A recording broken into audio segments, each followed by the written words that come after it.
సిద్దిపేట జిల్లా గజ్వేల్ మున్సిపాలిటీలోని క్యాసారంలో గల శ్రీ అయ్యప్ప గోశాలలో సోమావతి అమావాస్యను పురస్కరించుకుని గోమాత పూజ కార్యక్రమం నిర్వహించారు.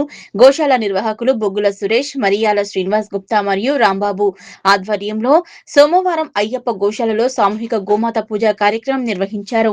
పూజా కార్యక్రమానికి అయ్యప్ప గోశాల సభ్యులు మరియు మహిళా సభ్యులు, భక్తులు గజ్వేల్లో గల అయ్యప్ప గోశాలలో గత 8 సంవత్సరాల క్రితం 3 ఎకరాల స్థలం విస్తీర్ణంలో ఏర్పాటు చేయడం జరిగిందన్నారు. నేటికి 40 ఆవుల గోశాలలో సేవలు అందిస్తున్నామన్నారు. నిర్వాహకులు దాతల సహకారంతో నడుస్తోందని, భక్తులు ఎవరైనా పుట్టినరోజు వేడుకలు, పెళ్లిరోజు వేడుకలు చేసుకోవచ్చన్నారు.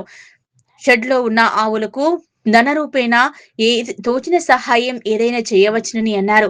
ప్రతి అమావాస్య రోజు గోవులకు ప్రత్యేక పూజలు నిర్వహిస్తామని, పూజలో పాల్గొనడానికి అమావాస్య ముందు రోజు గోశాల నిర్వాహకులకు తెలపాలన్నారు. పూజా సామాగ్రితో పాటు మధ్యాహ్నం భోజన వసతి ఏర్పాటు చేయడం జరుగుతుందని గోశాల నిర్వాహకులు బొగ్గుల సురేష్ తెలిపారు. కార్యక్రమంలో మరియాల శ్రీనివాస్ గుప్తా, రాంబాబు, గోశాల సేవకులు బుచ్చిరెడ్డి, వీరేందర్, నర్సింహులు మరియు భక్తులు పాల్గొన్నారు. జై జై గోమాత. ఈరోజు గజ్వేల్ పట్టణంలో అత్యంత వైభవంగా 3 ఎకరాల స్థలంలో శ్రీ అయ్యప్ప గోశాల నిర్వర్తిస్తున్నాము. దాదాపు ఒక 8 సంవత్సరాల నుండి ఈ యొక్క గోశాల నిర్వహణ జరుగుతుంది. భక్తులందరి సహాయ సహకారాలతో, మరి చిట్టి సభ్యుల సహకారాలతో ఈ యొక్క గోశాలను అద్భుతంగా నిర్వర్తిస్తున్నాము. మరి అదే పరంపరలో భాగంగా ఈరోజు సోమవతి అమావాస్యను పురస్కరించుకొని, ప్రతి అమావాస్య కూడా ఇక్కడ గోపూజ ఉంటుంది, కానీ ఈరోజు ప్రత్యేకం ఏంటంటే సోమవతి అమావాస్య కాబట్టి ఈరోజు ఈ గోశాలలో గోవులకు మూకుమ్మడిగా అందరు కలిసి గోవులకు పూజ చేయడానికి నిర్ణయించాము. మరి వచ్చిన భక్తులందరూ కూడా పేరు పేరు ధన్యవాదాలు.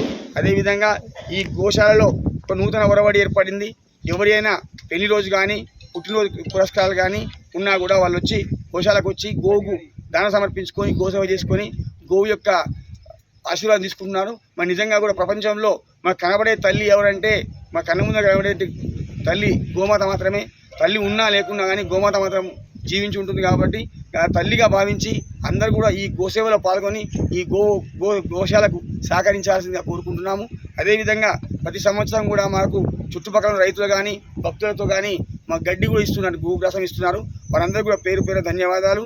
దయచేసి ఈ యొక్క గోశాలను గజ్వేల్ పట్టణానికే ఒక తలమానికగా ఉన్నటువంటి ఈ గోశాలను అందరూ కూడా సహకరించి ఈ యొక్క ఇక్కడ ఉన్నటువంటి ఆవు పేడ కానీ, ఆవు గోమూత్రం కానీ, గోవు పాలు కానీ, పూజకు సంబంధించిన సామాన్లు కూడా ఇక్కడ దొరుకుతాయి కాబట్టి అందరూ కూడా ఇక్కడ వినియోగించుకొని ఆ గోసేవలో పాల్గొని పునీతులు కావాల్సిందిగా కోరుకుంటున్నాము. జై గోమాత, జై గోమాత, జై గోమాత.